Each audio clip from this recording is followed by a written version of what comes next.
Hello and welcome as we continue our journey this week toward the Sunday that we call Holy Trinity, May the 30th, 2021. And today we will be looking at the Psalm for Sunday, that's Psalm 29. So first I will read for you the Psalm and then share some of the reflections that I've gathered for today. Ascribe to the Lord, you gods. Ascribe to the Lord glory and strength. Ascribe to the Lord the glory due God's name. Worship the Lord in the beauty of holiness. The voice of the Lord is upon the waters. The God of glory thunders. The Lord is upon the mighty waters. The voice of the Lord is a powerful voice. The voice of the Lord is a voice of splendor. The voice of the Lord breaks the cedar trees. The Lord breaks the cedars of Lebanon. The Lord makes Lebanon skip like a calf, and Mount Hermon like a young wild ox. The voice of the Lord bursts forth in lightning flashes. The voice of the Lord shakes the wilderness. The Lord shakes the wilderness of Kadesh. The voice of the Lord makes the oak trees writhe and strips the forest bare. And in the temple of the Lord all are crying, Glory! The Lord sits enthroned above the flood.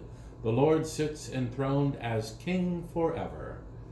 O Lord, give strength to your people. Give them, O Lord, the blessings of peace. Much of today's psalm compares God's voice to a storm. Lightning, thunder, knocking down trees, stripping the forest bare, shaking the wilderness, and flooding.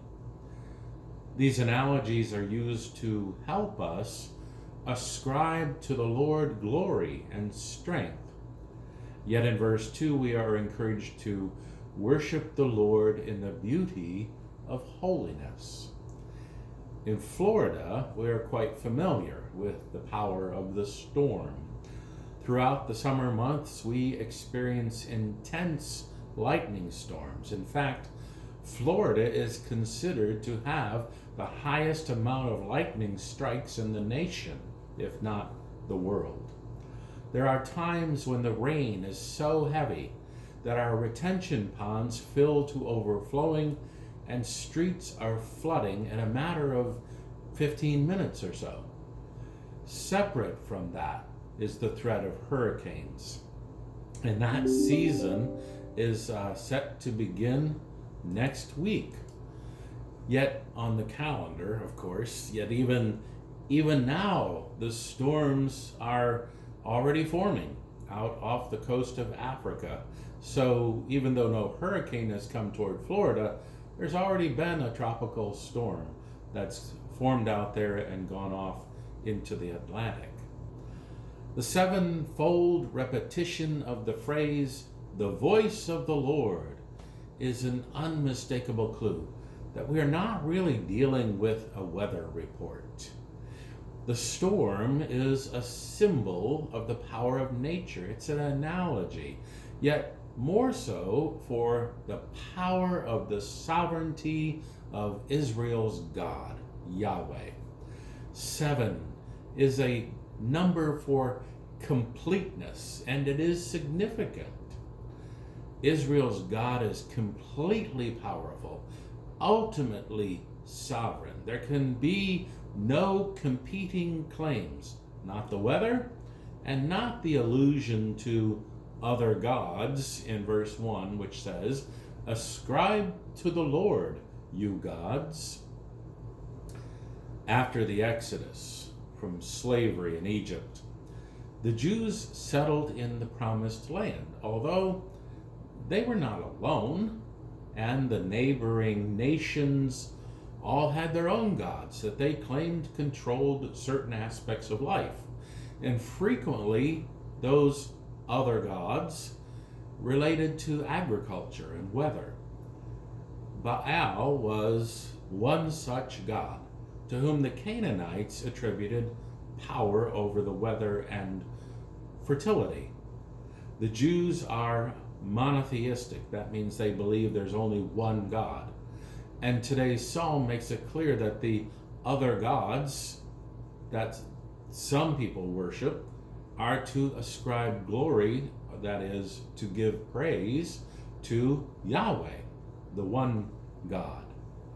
And today's psalm is not only about other gods ascribing glory to Yahweh, it's also a call for earthly worshipers in Jerusalem and heavenly beings to join in the praise, to proclaim God's universal cosmic sovereignty.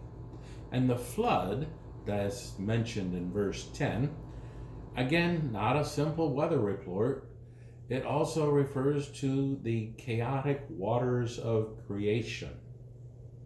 Listen again to Genesis 1 verse 6, and that reads, "And God said, let there be a dome in the midst of the waters, and let it separate the waters from the waters." Today's psalm ends with our English word peace, which is a translation of the Hebrew word shalom. That word, it means so much more than simply an absence of conflict. And there's a Jewish tendency, maybe not so much anymore as there used to be, to use the word both as a greeting and a departing word. And it's so much more than just hello and goodbye. In the Hebrew, in biblical language, shalom is meant as a blessing. It's meant to show the speaker's hope that God will bless the listener with an overwhelming sense of what the Apostle Paul calls the peace of God which surpasses all understanding. Just think for a moment, imagine what you think would bring you the ultimate overall sense of peace in your whole life. And that is what is meant when someone wishes you shalom. That may be neighbor, it may be family, it may include an enemy, it may be financial, it may be health, it might be physical, it might be emotional, it might be psychological, it might be spiritual, and the list goes on and on. It might be all of those things combined. Everything that you can imagine is summed up in that last verse. Listen again to verse 11, and I'll change the wording a little bit to make it more Jewish or more Hebrew, more powerful in that sense. O Yahweh, give strength to your people. Give them, O Yahweh, the blessings of shalom. Along with that blessing comes this implied message that shalom is the product of recognizing that Yahweh, that God is the Lord. And when we see Lord, like you do in this psalm, all capital letters, we need to read it as Yahweh. And that's a word that the Jews were forbidden to use, so as not to violate the commandment against using God's name in vain. So they would not have said Yahweh. They would have said the Lord, all capital letters. Verse 2 reads, ascribe to the Lord the glory due God's name. So that name is a powerful name, and the Jews recognize that. This goes way beyond passive worship, where you go to church, you sit, and you watch the choir, you watch and listen to the sermon, you hear the readings, maybe you sing along with the hymns, you listen to the prayers, you do the responses, and maybe it becomes automatic. That's more passive than this is talking about. Ascribe to the Lord the glory due God's name. That goes beyond passive worship. It means actively submitting to God's, Yahweh's, the Lord's, however you want to read that rule over our lives. Complete submission to God's will for our lives. Shalom comes at a price, and the price means relinquishing control over self-serving willfulness, relinquishing control over the prideful intent behind this idea of, I did it my way. It means that God's will becomes so ingrained into our will, we don't even have to ask, what would Jesus do? Because we will do that without even having to make a conscious effort. Are you familiar with the term muscle memory? That's when you have done something so many times that your muscle automatically performs the action without conscious thought. And as I'm sitting here, maybe the easiest thing to consider as muscle memory is eating.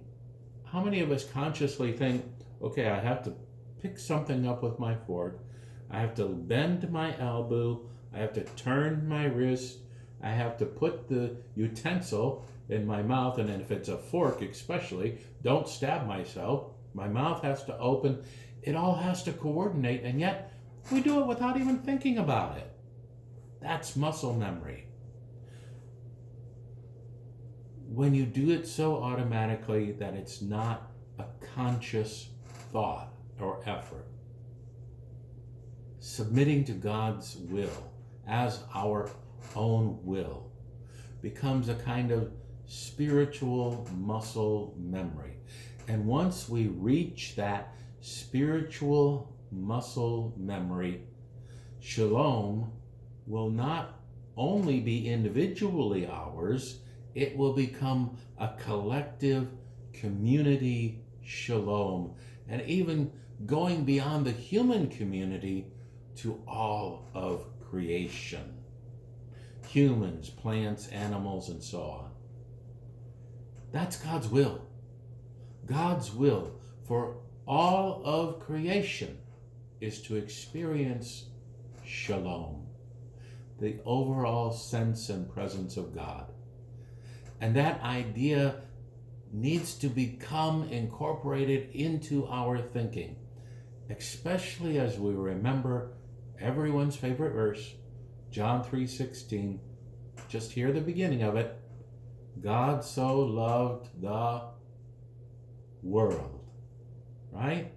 And that means everything, all of creation. Thank you for joining me today as we continue this journey toward Holy Trinity Sunday, May the 30th, 2021. I hope you're having a great day. Take care. God bless.